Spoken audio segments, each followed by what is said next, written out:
Y'all feel good? Yeah. Y'all look good? Yes. Thanks.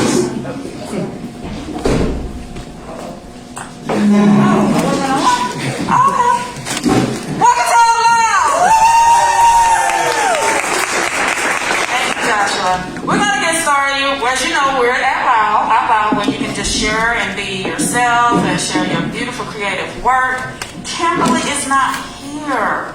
Miss Casey is not here, so I'm really sad because I look forward to her being here. I'm in her place, but we're just going to have a good time anyway. First, we're going to start with Princess. Come on up.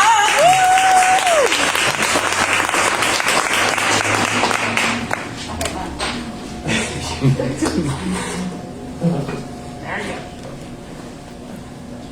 So, since my phone is currently being taken up live streaming this at the moment, I am going to be reading a couple cover pieces from Ada Lemon's The Carrying, which I've never read before, but Sam McCall was gracious enough to lend me this. So we're just going to go with it. This is The Vulture and the Body. On my way to the fertility clinic, I pass 5 dead animals. First, a raccoon with 4 paws to the sky, like he's going to catch whatever bullshit load falls on him next. Then a grown coyote, his golden-furred body soft against the white cement lip of the traffic barrier. Trickster no longer, an eye closed to what's coming. Close to the water tower that says, Florence, y'all, which means I'm near Cincinnati, but still in the bluegrass state, and close to my exit, I see. 3 dead deer, all staggered, but together, and I realize as I speed past in my death machine that they are family. I say something to myself that's between a prayer and a curse. How dare we live on this earth? I want to tell my doctor about how we all hold a duality in our minds. Futures entirely different, footloose or forged. I want to tell him how lately it's enough to be reminded that my body is not just my body, but that I'm made of old stars, and so is he. And that last Tuesday, I sat alone in the car by the post office and just was. For a whole hour, no one knowing how to find me. Until I got out, the sound of the car door shutting like a gun, and mailed letters, all of them saying, thank you. But in the clinic, the sonogram wand showing my follicles, he asks if I have any questions and says, things are getting exciting. I want to say, but what about all the dead animals? But he goes Quicksilver, and I'm left to pull my panties up like a big girl. Some days there is a violent sister inside of me, and a red ladder that wants to go elsewhere. I drive home on the other side of the road, going south now. The white coat has said I'm ready, and I watch as a vulture crosses over me, heading toward the carcasses I haven't properly mourned, or even forgiven. What if, instead of carrying a child, I'm supposed to carry grief? The great black scavenger flies parallel now, each of us spreading intently and driven toward what we've been taught to do with death. Shit.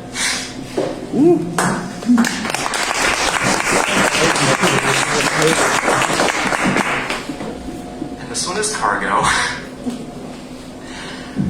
I wish I could write to you from underwater, the warm bath covering my ears, one of which has 3 marks in the exact shape of a triangle, my own atmosphere's asterism.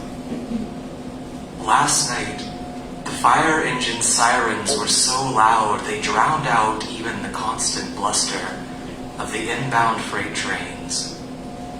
Did I tell you the R.J. Coleman Railroad runs 500 feet from us? Before everything shifted and I aged into this body, my grandparents lived above San Tomito Canyon, where Southern Pacific Railroad roared each scorching California summer day. I'd watch for the trains howling as they came. Manuel is in Chicago today, and we both admitted that we're traveling with our passports now. Reports of ICE raids in both of our bloods are requiring new medication. I wish we could go back to the windy dock, drinking pink wine and talking smack. Now it's gray and pitchfork. The supermarket here is full of grass seeds like spring might actually come, but I don't know. And you? I heard from a friend that you're still working on saving words. All I've been working on is napping and maybe being kinder to others, to myself. Just this morning, I saw 7 cardinals, brash and bold as sin in a leafless tree. I let them be for a long while before I shook the air and screwed it all up just by being alive too. Am I braver than those birds? Do you ever wonder what the trains carry? Aluminum ingots, plastic, brick, corn syrup, limestone, fury, alcohol, joy. All the world is moving. Even sand from one shore to another is being shuttled. I live my life half afraid and half shouting at the trains when they thunder by. This letter is to you both. That's all I've got, thank you.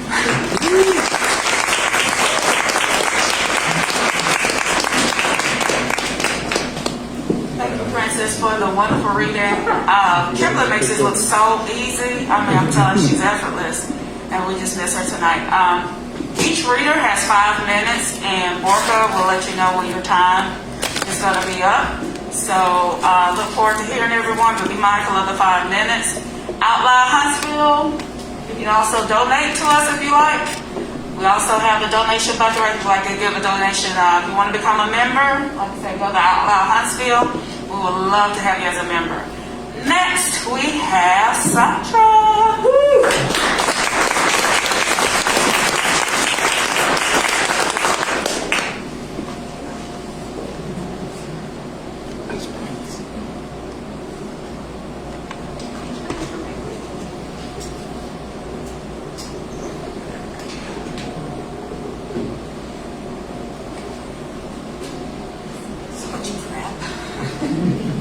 Okay. This is if God used Instagram. Just go with me.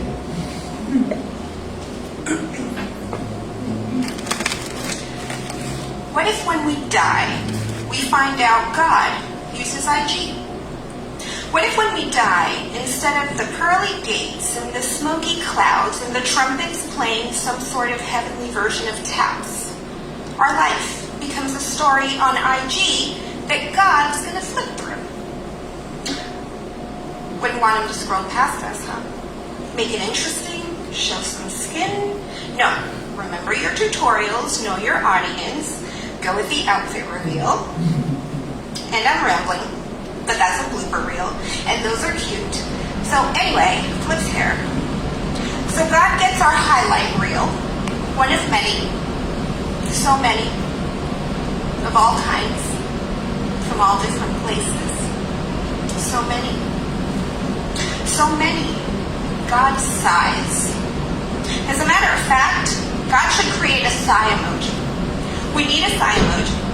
Not one of those roll your eyes up sarcastically sighs, but the ones when you have $600 left to your name and you still can't find a job, and one kid's in college and the older one with the 7,000 tattoos to match how many hours per week he spends playing video games and still doesn't appreciate you as he slams the door to your guest bedroom and you're almost 50 and still trying to figure out what you want to be when you grow up, so all you can do is tilt your head back and beg God to make it end. Sighs. You know those sighs? I need one of those. At some point, after scrolling and scrolling, you know, at times like these, God is scrolling a lot more than usual. War. Big sigh. And he's scrolling, and he's in a rabbit hole because there are so many. And he has that other feed, you know, Google Earth Plus Mega Universe Edition. And he's trying to keep up with us, but he's also trying to keep an eye on the other stuff, like our animals, our air, our planet, the other planets, the cosmos, his divinity brand, pretty much everything. Do you think God burns out? They say the micro is a reflection of the macro, don't they? Big sigh. And after so much scrolling, so many, so many, we start to give God a headache. Because he didn't realize there would be so many, but he did because he's omniscient, and his head starts spinning, and we actually give God a headache. Or we actually give God a headache because he didn't realize there would be so many. And we've given God a headache or allergies. And maybe every 26,000 years, God's been scrolling and itching for us to stop showing up on his feeds. And he sneezes. You know those sneezes that feel so good. It feels like right after you've gotten out of a long, steamy, life-altering state of being shower. And he sneezes so hard that the planets shift. Scientists even gave it a name. It's called the Earth's precession, and it's when the Earth's axis of rotation shifts. Things get shaken up. Grandma's vase might fall, along with her ideas of girls being demure and adhering to their patriarch. And our land might shift. But maybe that's how to shift the souls of the people who inhabit it. And God's so cute. When he sneezes, he sprays us with his little God sneeze. Only it's not snotty like us, but he sneezes a spray of divinity, and little particles of God sneeze land on all of us. And we all get little bits of new information, new music, new art, new ways to work, new ways to live, new ways to communicate, new ways to love. Maybe God is trying to show us how to flip the script and write a new story.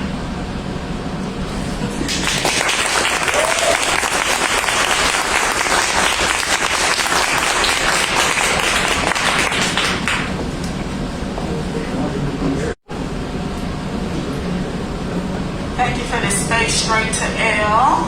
Give straight to L a hand.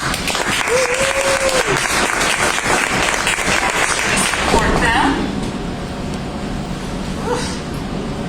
This is work.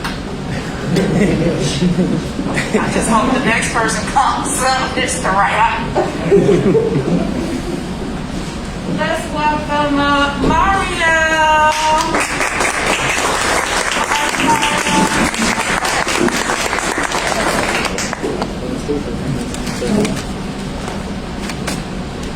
Yeah, we're good. Okay. Hey everybody, nice to see you. I have 2 poems today. By the way, I also work at Straight to Ill, and I didn't go home and change clothes. So here we are. One of the poems I wrote when, I was a little drunk. We do that. It's fine. And it's fun. And another poem I wrote is just kind of mood of the month kind of thing. So yeah, here we go. Don't tell me to go home. I already know what it means to light a candle in my mouth. The day by day by day by day twilight, cemented fright. God, I wish I could just say, I give, I give, I give, at the end of I live, I live, I live. Next, next, next, don't forget to hustle, rustle up the check. And did you check the rhyme before? The time when roses smelled like fermented wine? Not the regular kind. The stank of the kind that reeks. Like the time when we laughed our asses off for like 45 minutes straight and forgot to go home before the bell of secrets tolled. Sight society occurs when the occurred unnerves and I get curved in a direction that makes me deject the incorrect. That part. The part where I say that part. And I hate it because I could be so much better than the current part. Lost in broken translation. When was the last time you thought about moving your life forward? The goals and the pacing, not the part where the chasing and the bracing of life felt so hard to bear. You tried to end your life like a suicidal nerd or whatever, on the brink, on the curve of something great. Tell me when you do that and I'll be okay. Just take the bait of luck for once. Remember how little I give a fuck about fate? The word that means you don't get to control anything about the next decisions of life I won't get to hear about until you're already dead. You're already dead. You're already dead again. Just forget fate already, will you? And take my advice. The roses smell just the same on the other side.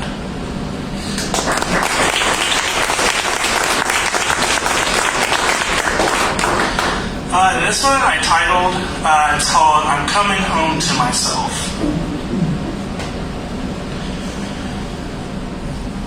I am coming home to myself in an unarranged sort of unhinged. A beautiful disaster thinking of what to think about too much. Maybe one day I'll pick up the pieces, but I love living in a rut too much. Remembering the past or running from it fast. I don't like my memory to span long enough for that. I don't need enough. Maybe that's what's wrong. My need for want is a lazy squirrel without nuts. Forget to search, catch, and scavenge today. Ravage the land for my for granted in a world for participate until my identity is yours for the taking. I'll take it when everyone leaves it for me to figure out. I'm slow as slow goes, but I'll write it down. Taking notes of the singed air is all I know. Like if I listen long enough, the words I hear will just fall out of my mouth. And then I can be like everybody else, right? There's a puddle for every song in Alabama. Most are shimmering reflection, but mine is splattered all over the mud, lost in the dirt of the earth, identified by rainbows and the oil slick separation. I am coming home to myself because every time I go out to something else, the sky turns from blue to black. Tarnished edges of life's decorations dance alive. And I keep running out of ways to twist the words of days from turning into the words of what they always are.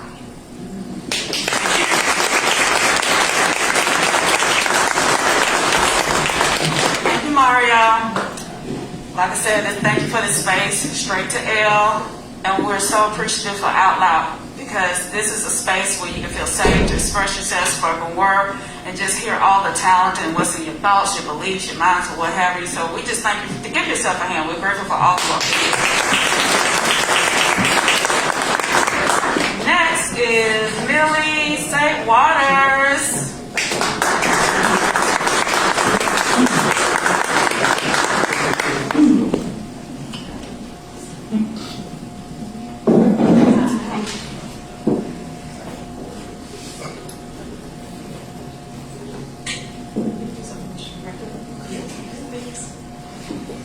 Hello, I'm Millie St. Waters. I have my first funny poem ever for you, so get ready. It is about the weird, one-dimensional identities the outside world tries to place on us. So every time I ask, what am I, it is sarcastic. What am I except candles? I'm just wax, or maybe not just, maybe a wick, sometimes a fire. No, what am I but pennies? Or was it $50? There have been one too many times I needed to know what I am apart from us, but tonight I only answer to you. What was I, a bird? No, moonfish. Was I the daughter or making her? There have been one too many times I needed to forget myself, but tonight I have to answer to my hands. Your voice is just a whisper reaching over what my body needs. My body needs. My body wants to be whole again, maybe. Part of me is walking from me outside, but I can still feel it like a phantom limb. There have been one too many times I felt my elbows breaking when they had gone and walked for me the day before. Am I a house or a bright stone finding? What am I? There have been so many times I needed to forget myself because what I am is heavy and so often on the floor. I also have...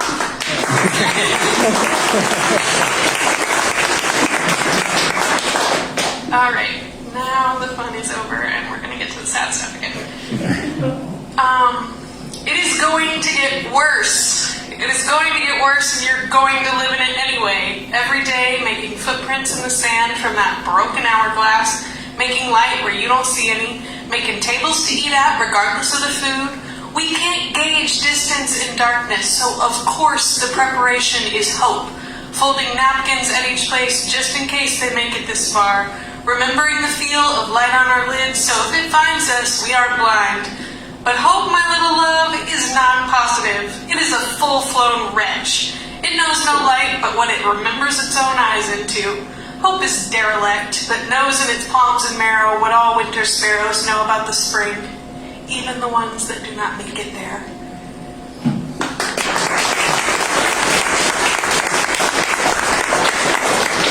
Have one more for you, and it's coming fast-ish.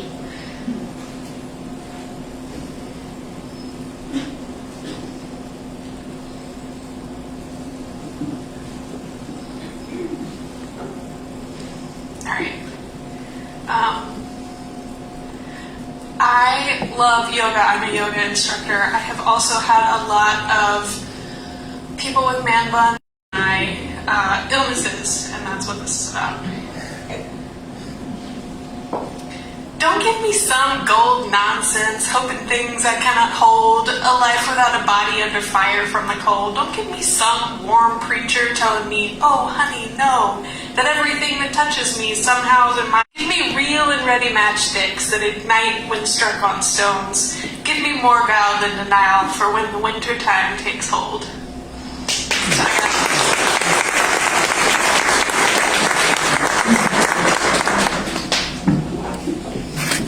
You gotta forgive me, but... I think he's getting it. Oh my goodness!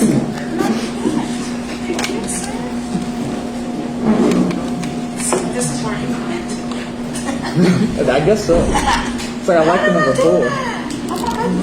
That's all. You're doing an amazing job. We love you, Frankie.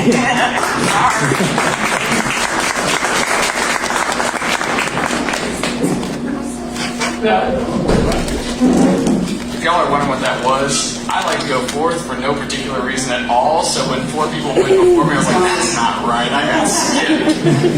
Okay. So I have an old poem I can share. It's pretty old. It's been through a lot of edits, and I got really tired of editing it, and so I decided it deserved to be taken for one last spin before I stopped trying to edit it. And it is called A Painting of Sunlight.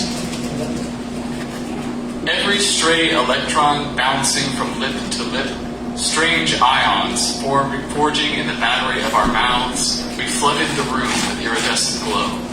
The moon pulled at our crashing breaths through the window shade, the blind hunger of that great rock lifting them to origin. Of course it was spring. But there was a tremor in your gaze, and my hands alive within the mystery of your dusty fabrics were perhaps too cautious. I caught my breath between my teeth. I am among the very few people I mistrust, and everything is one kind of fiction or another. And then the manic scramble, the scab picked to a gash, the nagging spectre that settled like a hex upon my mind. Why do I ask such useless questions? But we buried our disappointments, and again there was a table between us, and drinks, and the night swam back to us and burrowed into our ribs. The tips of your ears were peeking through that silky hair, catching the sheen of the patio lamp. The sight made me giddy, and I thought then about how your nose is shaped exactly like your laugh. Fingering the stem of your glass, you parted your thin, stately lips to suggest, "I'm feeling tipsy." Your dress was a low, welcoming hum, and the light that dripped from your dimples pooled in its thrilling folds. We left in separate cars. It was days later, an opaque, dawnless dawn, I realized your simple dark sides, that ember now quenched in ash. I remember once I wrote a poem about your smile. It felt sweet to write, and I believe I meant it. But I am always writing poems, and my gestures, sometimes, are bigger than my love. I'm not sure if this is an ode or an exorcism. You might unbraid like candle smoke and snuff this tired seance in my throat if I could only stop tonguing the ulcer, stop digging through the wreckage, searching for anything at all to join to this one whole, holy thread in our unraveled tapestry of almost. It is a Saturday in April. Before we return to your apartment, before we spread ourselves ravenous over your couch, before your brother comes home, adjourning discreetly the swell of our evening, we have lost ourselves in the museum. And in the hush, it is as though we are at last speaking the same language. You glide to me and lay your cheek on my shoulder, the warmth of you slipping itself around me, and we stand there for a while, breathing in the day, draping our content gazes across a painting of sunlight as it pokes through the trees lining a cobblestone road. Our bodies sing the same silent chorus, and golden fingers of afternoon pour in upon us. My arm on your waist, moored in one true moment.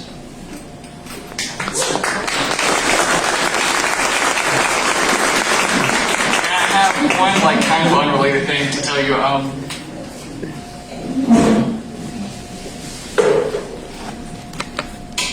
Those of you who were here last month will have endured my long speech about why you should become a member, and in that speech I said there is also a yet to be determined gift you will receive by becoming a member. We have determined that gift. It is here. I have a box full of them. The box is heavy. Make it lighter by becoming a member and you'll get one. Also, if you have become a member, I'm not the best with faces and names and remembering anything at all in general. So come tell me, hey, you owe me a mug, and I'll check my list, and I'll be like, here's your mug, here you go. Yeah, that's the thing. And if you do want to become a member, come talk to me after. We'll work it out. Thanks. Great job. Don't worry about it. Also, don't forget to donate before you leave out. There is the bucket with the geese or goose. I don't know. It's some birds. Something on it. So, every little bit helps, so be sure to donate. And next, forgive me, I don't know if it's ERJL or is it ERIC? Eric? What is it? ERIC. It's Eric? Yeah. You can write however you want. Okay, Eric. Welcome, Eric, everyone.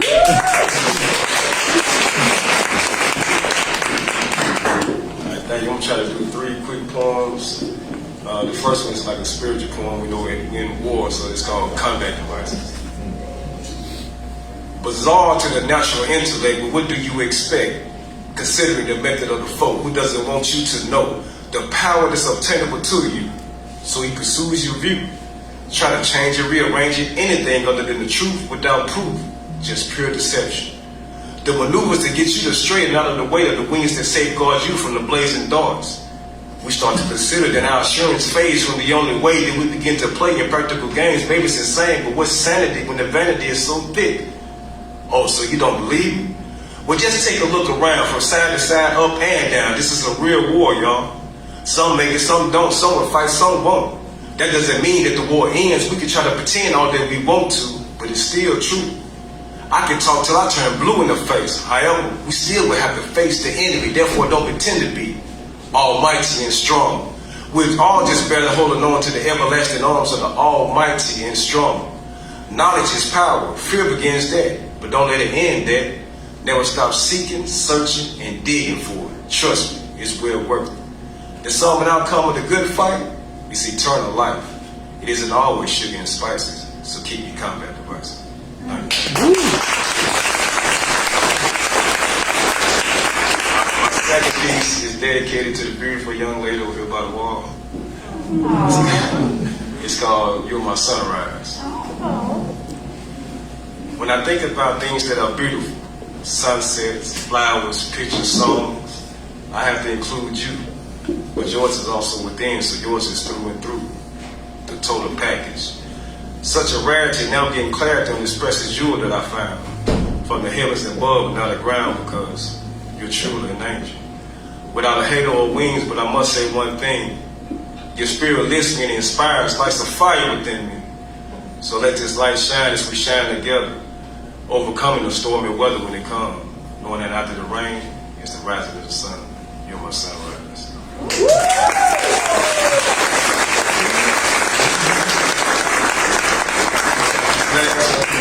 Y'all just use your imagination. It's called Just Imagine. Just imagine if we actually treat each other respectfully, even when we disagree, and looked at humanity as a whole family instead of with divisive eyes. Just imagine if I love your kids like I love my own, giving them encouragement and inspiration when needed, but yet not neglecting the hard truths. Just imagine if I shared your pain, provided shelter in the rain, had peace as the aim, and realized that your joy is my game because we're all connected. Just imagine we came together, truly striving for a better world, instead of selfishly trying to get ahead. I know the chances are slim to none, but just imagine. Thank you.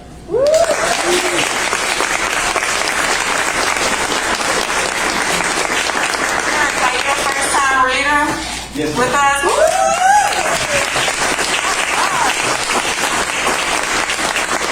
Sweetheart, she just smiling. That's so sweet. Next, we have Andrew V. Gonzalez. Come on up.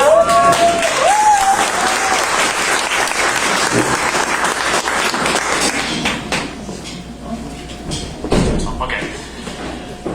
I'm going to read from my journal a few entries on past loves, missed chances, and a girl named Lana. This is inertial entry 15, verses 9 through 19. That was 19. Okay. As I last wrote and ended poorly, information about her was scarce, to say the least. My Hail Mary Google search was unexpectedly fruitful. The top hit was a blog post on her employee's website about her, an interview. I loved reading her responses and scanned through each response like a machine for any contextual clues on her mysterious life. If she was married, I wanted to know fast. No evidence so far. Her responses were endearing and unique. I knew I liked her for a reason. I'm sure she has changed for the better, but so much of her also seemed the same. She has aged beautifully, so attractive. My breath was taken away at the mention of her daughter. I bet she is a wonderful mother.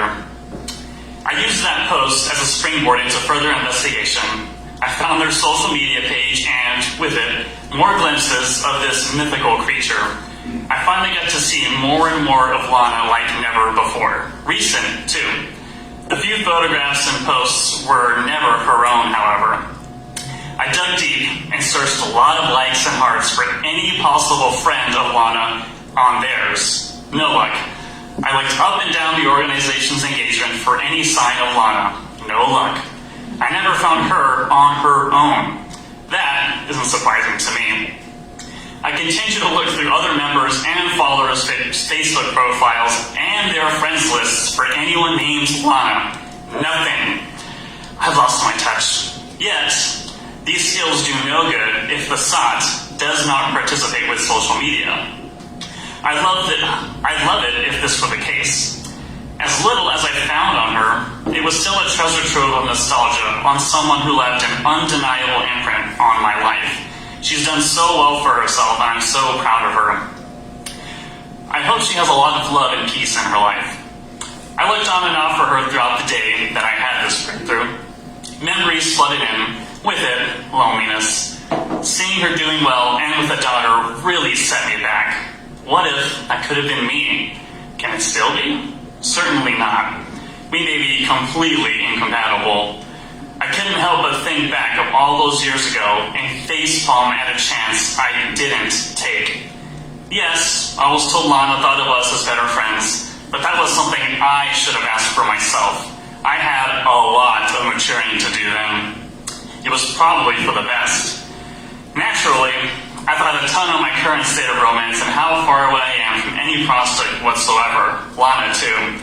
She was such a jewel of a person, and I let her slip right through my fingers. I don't regret anything, but I do look on at those blue eyes, short hair, and authentically beautiful face and wonder. It is difficult to describe how little the years have added to her. Thinking of her in romance and alternate realities really messed with my head, so I had to stop looking. I did look once more at the end of the day, only to find the most treasured piece of media in all of my searching. I found a number of videos of her reading to the camera on behalf of the organization she works for. She is so good with children, or at least she looks like she would be. Cute, playful, articulate, goofy. Also, a little comedy on the side for those who enjoy details. This is also where I got to see her beautiful daughter. There looks to be a lot of love in their home. I watched one of them reading outside over and over again, as if nothing else mattered in the world. I played it, replayed it, and replayed it, savoring every nuance of the person I was once head over heels for. Facial expressions, vocal inflections, outfits, the effects of the desert air on her hair. I probably sound a little insane and obsessed, but I promise I'm not. I'm just happy for her, and that she is doing so well. Thank you.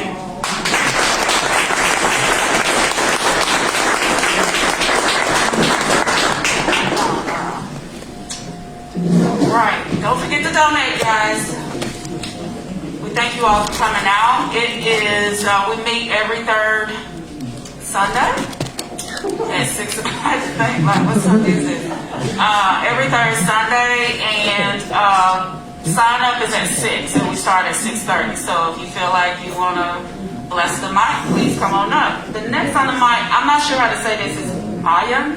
Ayan? Ayan. Okay, come on up, Ayan.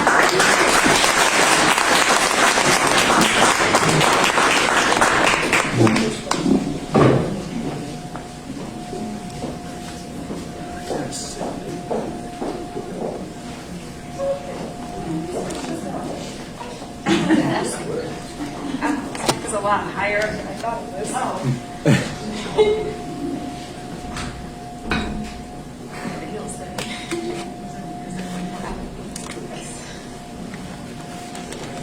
So I have two poems that kind of like having to do with each other.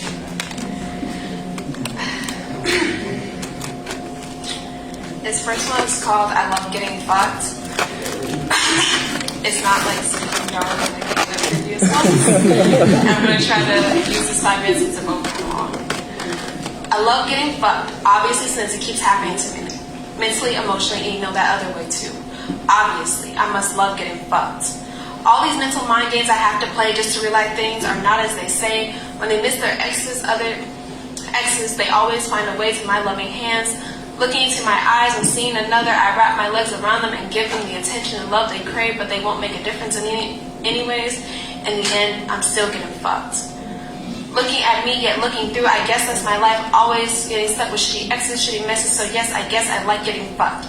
No one ever really wants me, they probably just want to fuck me, so yes, I guess I like getting fucked. People always treat me like shit, sometimes they're nice when they get to see my tits, so yes, I guess I like getting fucked. I wish I could go back to the time where everything was always torture, because back then that's all I knew. So make this fuck rough. Tell me what position you want me in, because I have trouble telling the difference between platonic shit, that love shit, and I just want to fuck shit, apparently.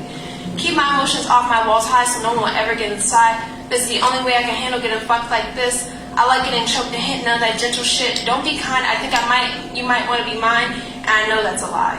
So don't make love to me, because all I know is how to get fucked. Tell me to get on my knees, because I'm your little freak, till you find someone you love, then it's time to get rid of me. Every time I try, nothing goes right. I guess I'm just going to lay down and close my eyes. just to get through the pain, so just fuck me like always.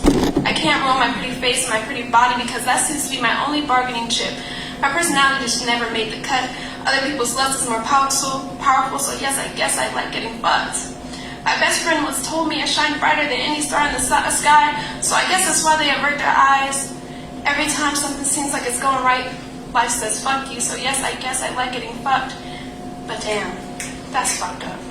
But the worst part, I know I said I like getting fucked, but all you know is I want to be loved. In the end, we'll just call ourselves friends, so yes, I guess I like getting fucked.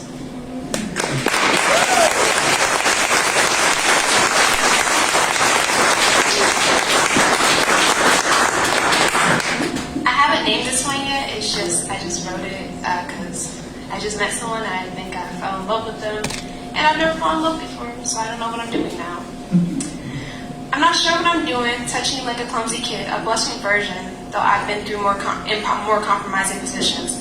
My heart's beating out my chest. Can you hear it running a mile a minute all on its own? Words came tumbling out my mouth that I never thought I'd say, making me act in all new ways. Who sent you? You can't be real. This is too good to be true.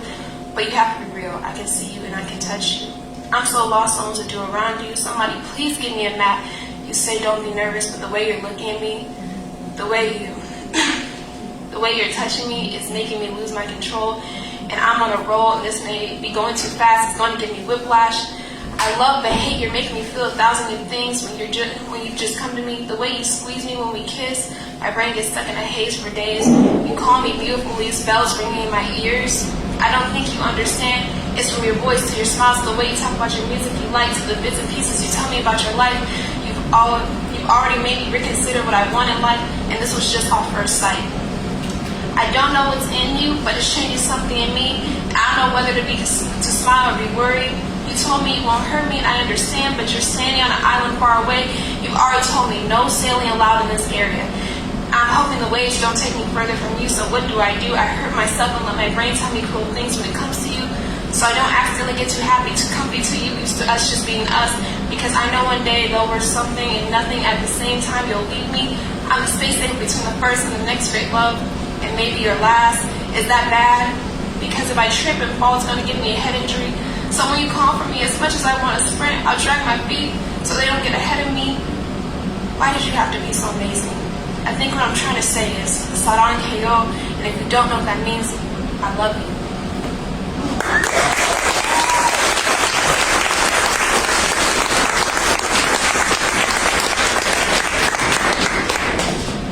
Again, thank you. This was your first time reader? Yes. Oh!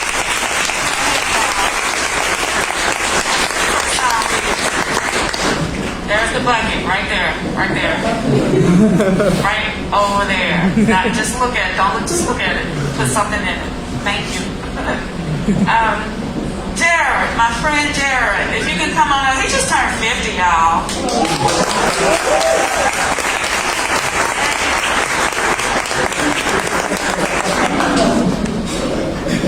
You don't look it either. You were nowhere near 50. What? 29, you said?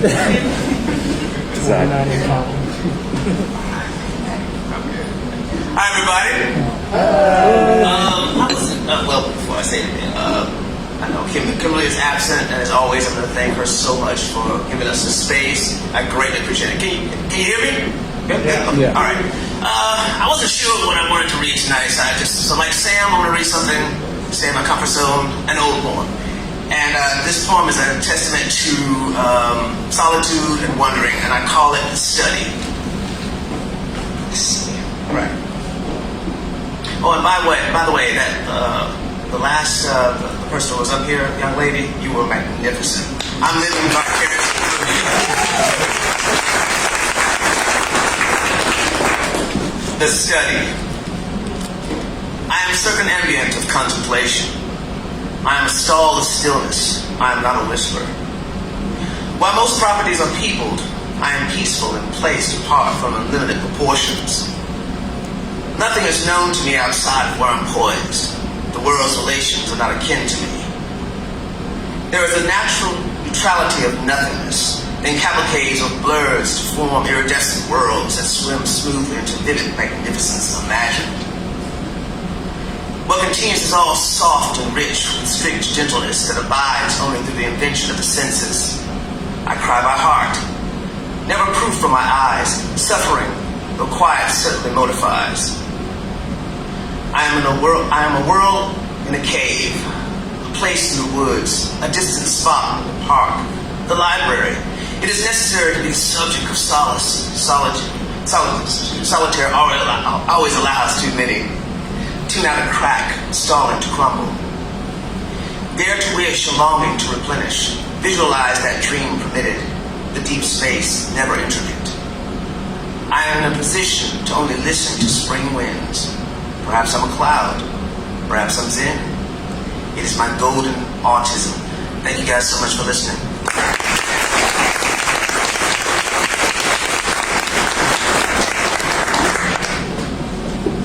Is this Brandy who I think it is?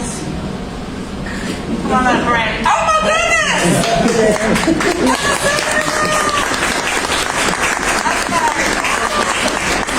So good to see you.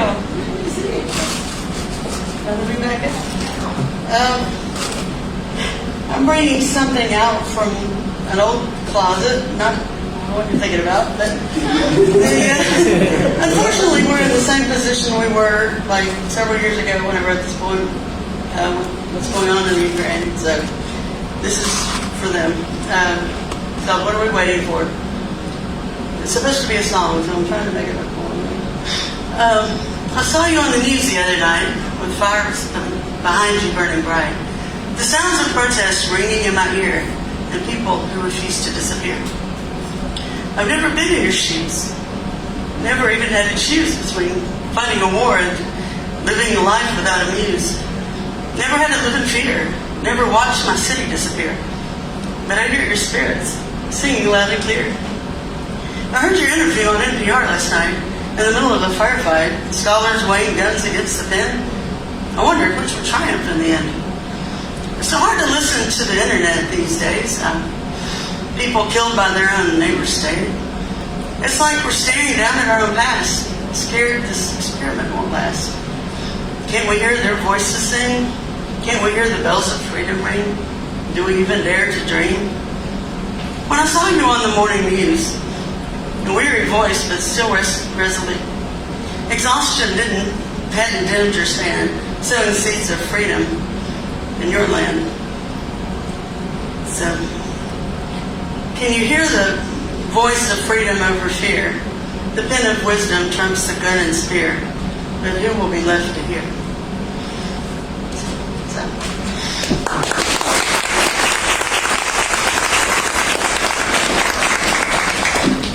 I'll just pull it right over there.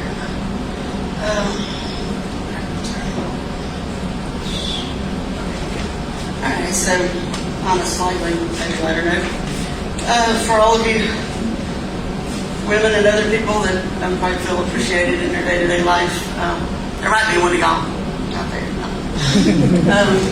Okay, this is called Like Water. To others, you're a calm surface, waves gently lapping on a sandy beach, unwilling to knock down a child's castle or allow your undertow to erode the earth.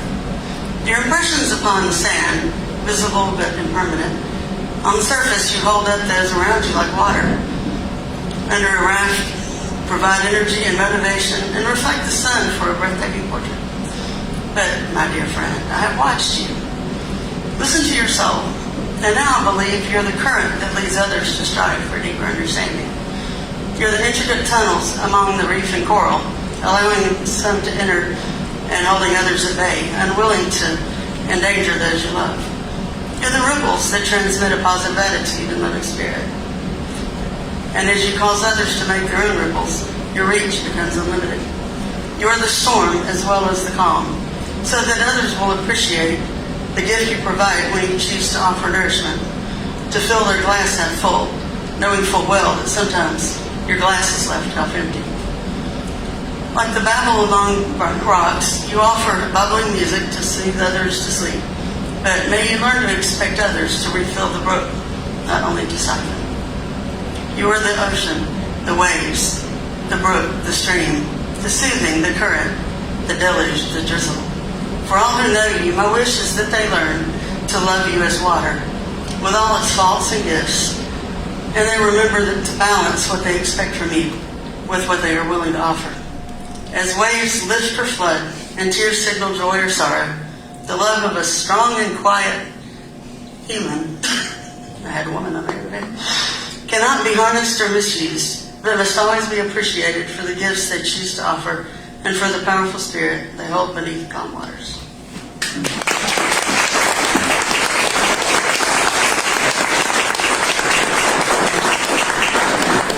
to see you again, Brandy.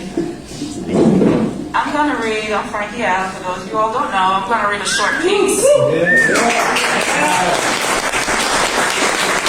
Something all mushy and loving and all that. So it's entitled Cosmic Calling of Five Senses. He tasted her mind, his appetite was ignited, feasting on her consciousness. He heard her words and meditated on her truth. He inhaled her physical being and exhaled her inner beauty. He beheld her heart and envisioned a future. He felt her spirit and consoled her soul. That's Cosmic Calling of Five Senses.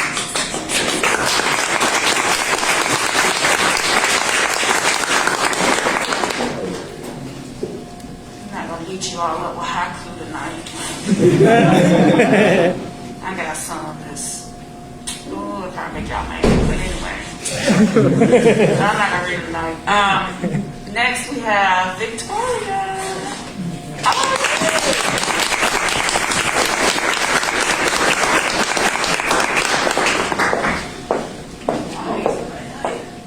It's not. Yeah, look at it. I pulled my bit over trying to adjust it.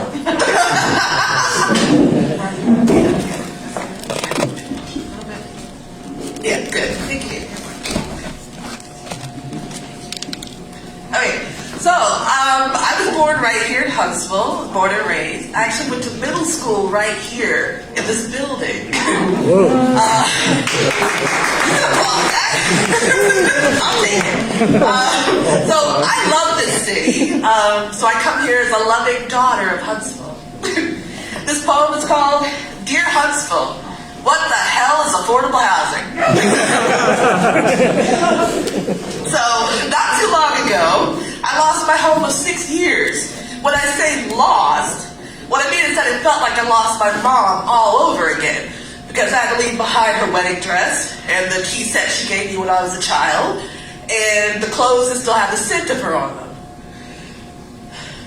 I lost my home of 6 years. When I say 6 years, what I mean is that during those years, that is when I finally learned that I was a whole woman, not a shadow, and that I didn't have to stay stuck. And I learned what the word stability and belonging meant. I lost my home of 6 years. When I say my, why means I never felt like anything belonged to me before then. Not my space, my future, my body, not my opinions, my thoughts, my happiness, or at least I felt I had no right to call anything mine. I lost my home of 6 years. When I say home, I'm saying it was just another 4-letter word I don't use. But you can talk dirty to me. Whisper home to me, and I will die a little death as I melt into the vision of something that was just a fantasy before that moment. When I say home, I mean I never felt like I'd call any place home. When I was growing up, Mother had to keep us on the move, literally. Whenever we didn't have enough money to pay the rent, that meant home would be a hotel or a motel, apartment after apartment, house after house. It was much like speed dating, except your speed dating addresses. And every time the bell rings to switch tables, zip codes, your life gets shaken up again. And then you have to get a dictionary out to look up the word stability and belonging, because I know what they mean, but I don't know what they mean to me. But then there's affordable housing, right? We say the phrase affordable housing so much, without explanation, without a plan, right here in Huntsville. It's one of those phrases that loses its meaning because you say it so much. Like, free spirit. Your call is important to us. and mixed-use development. So anyway, when you don't know what stability and belonging mean, whatever anybody or any place says, yes, come, stay, you're so grateful you don't complain. You keep your head down, and you hope that they don't figure out that you really don't belong here. And you believe that you can't do any better, no matter how bad it gets. I had my apartment of 6 years taken from me. I felt small and powerless and like I deserved it. Like I deserved to lose my mother all over again. And her wedding dress and the clothes that still have the signature on them. And I felt ashamed because I had to get out a dictionary and look up the words stability and belonging again. Because I know what they mean, but I don't know what they mean to me. But thank God I had my apartment of 6 years taken from me. No human should have been living there. The apartment was falling apart. When I say falling apart, I mean I might need to talk to a therapist because of the memories I carried in that place. And when I say therapist, I mean therapist, no air quotes. Now I'm healed enough to know that everyone should have access to safe, livable, humane, accessible, affordable to them homes. And when I say everyone, I mean everyone. But back then, I was just grateful to call any place home. Thank you.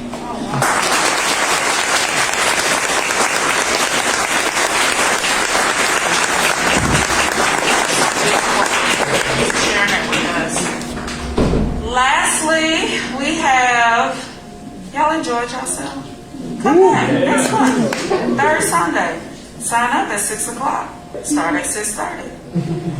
Be sure to donate. I'm a member, all of that. We have Miss 10 Toes Down. Where are you?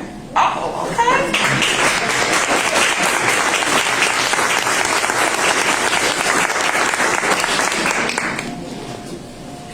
I think that'll be fun. Oh, okay. I think this is the right size. All right. How y'all doing? So this is a fairly new piece. So here we go.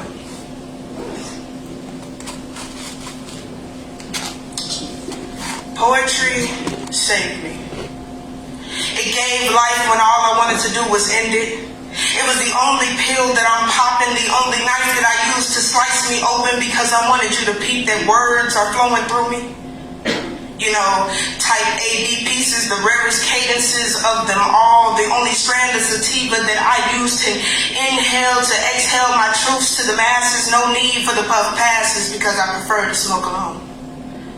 But the lonely stoner seems to free her mind at night. And the poetry gives me a high that will have me laughing and smiling all night. Because poetry saved me. Words that speak the ideas that wouldn't come past my lips. Because my inner thoughts come to formation a little bit profoundly, coming to suffocate the negativity of my day, embracing the positivity and giving the possibility of greatness that spreads like wildfire for the wisdom that I possess. Poetry saved me. Simply put, the abyss of my brain had me all types of cloudy, but the chance of meatballs falling was the fact of adversities clouding my judgment. My stanzas cut like knives, finally mincing them down the sides as I break apart every situation down to its poetic place. Poetically speaking, that is. The situation equals my poem. The he said, she said, they say, what happens to those are my stanzas, accompanied by similes, metaphors, and imagery that paint the picture of any side of my story. And my breath of fresh air is what I really should call it. But I should use my asthma pump because they will try to take my air right from me. But poetry saved me. From the darkness that comes from being alone or feeling alone, and I don't want to pop a volume, I just need my poetry because I value it. And I don't need to talk to other people all the time, I just let my thoughts speak out into beautiful scriptures that tell my story. And I don't aspire to be this sad and suffering person, but my poetry helps me see that there is greatness within me. Poetry shows me that God is actually teaching me how to grow as a person within myself.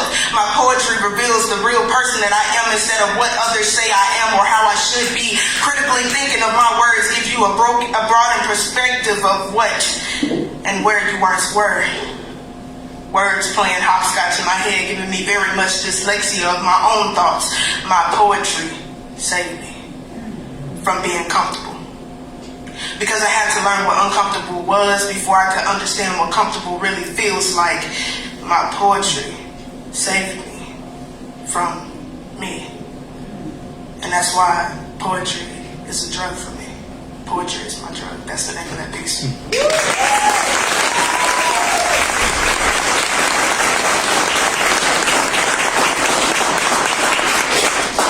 While I'm trying to find this other one, the reason why it's called Poetry is My Drug is because for a lot of poets in the room, I know y'all have cotton mouth after y'all get done.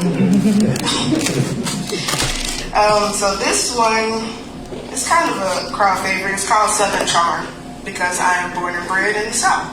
So, but I am not from here. No, I'm not. I am from Arkansas. So yeah. So here we go. And you can sing along if you know this song, because everybody does. Alright. If I could write you a song to make you fall in love, I would already have you up under my arm. I used up all of my tricks. I hope that you like this, but you probably won't. You think you're smoother than me. I've already introduced myself to you on several different spectrums, but you call me dangerous. And I know I'm a baddie, but it amazes me how intrigued you get by my caution signs. But the excitement that you get from me gives you this drug of me that you are going to be in for the ride of your life for. But come here, since you want me to give you what you want because you begged for it, let me bless you with these lyrical licks that I know how to place upon your skin. The element of consent and submission looks beautiful upon you. And the melanin of your skin shines brighter when it's against mine, teasing your body because it's dialing 911 for the loving that I possess. But see, I want you to talk that noise you was talking earlier. Because when I'm sliding into your world, see, I am your paramour and I'm very much still into you. Looking at you in your eyes as you want to hold in your elegant sounds, but I want you to say my name loudly. No need for a TikTok dice roll or anything to get you to smile, because the Southern Charm got you tied up in a Girl Scout knot. And you literally throwing water in your face like, who is she? And why she got me feeling like this? Sometimes I don't even know why I got you feeling like that. But your knees get weak every time you hear me speak my written truths. But come here. Let me show you how smooth I really am. See, I literally just make you laugh and then give you an intimacy in ways that you would have never thought to cross your mind. But now, I want you to prove yourself to me, because I've proven myself worthy over too many times. And if I had a dime for every time that someone said I couldn't when I damn sure knew I could. Stop playing like hearing this didn't make you smile. Now, that's how I know I'm smoother than she thinks she is. Because if I can write you a song and make you fall in love, I know I already have you up under my arms. Forever 10 toes. Thank you.